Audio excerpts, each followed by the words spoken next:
Use your own flowers that you harvested from your garden and make sure that they are completely dried before using them. We like to use a jojoba oil. It's the oil that's the closest to the oil that we produce naturally on our own. And then we go ahead and we stuff them inside of a jar nice. And then we top it off with jojoba oil.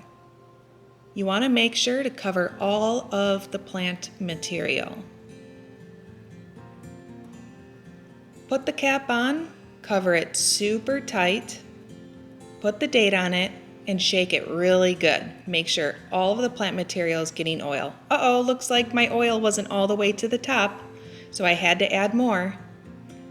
Then I put the name and date on it, went down into my garden in the basement, and placed the jar on the shelf where it's dark and cool to sit. Now I'm going to show you what we do next, because this was done on January 10th and we are on March 1st today. So I've been documenting this whole process so that way we could just put out one video on this entire topic. And if you guys are liking this video so far, don't forget to give it a thumbs up and feel free to leave a comment for us. What I always make sure that we have on hand are strainers. I have a few different sizes of these. They're not expensive and they come in use for like everything, even cooking. A nice bowl that has a lip on it that's easy for pouring, as you can see.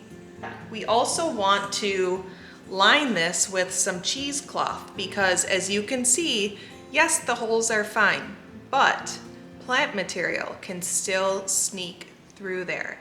And our whole point of straining the oil is to make sure that there is no plant material in it.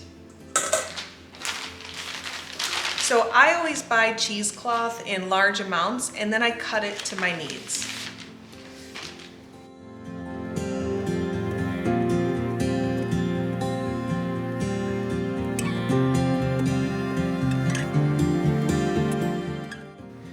With my cheesecloth, I cut it at a nice size.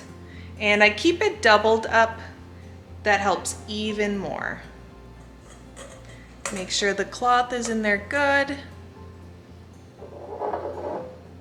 And here comes the fun part, you guys. As you can see, all the flowers come out and the oil is draining through. So what I do next is I kind of fold up the corners together. And then I just squeeze, because you can see that there's still oil coming out of there. Yeah, there's lots of oil still coming out. Whenever I watch it too, I just think about like how healing this is gonna be. Before you do this too, you always want to make sure you have clean hands, of course, because you're handling it right now. I'm just going to take that, rub it all over my hands. Calendula is so good for your skin. All right, let's take a look at what this looks like now. Doesn't that just look amazing? And look, there's no plant product in there, which is nice. So now we're going to place it into a jar to store it.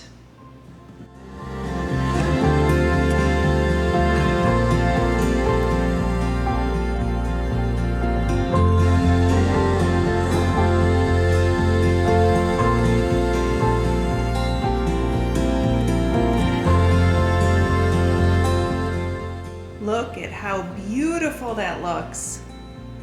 And then you want to make sure it gets covered and placed in a cool, dark place to store it, so that way it stays fresh and nice for when you need it for your projects. Thank you so much for watching today, you guys. Don't forget to give this video a thumbs up and don't forget to subscribe to the channel because there's so much fun stuff coming this year. Have an awesome day. See you guys next time.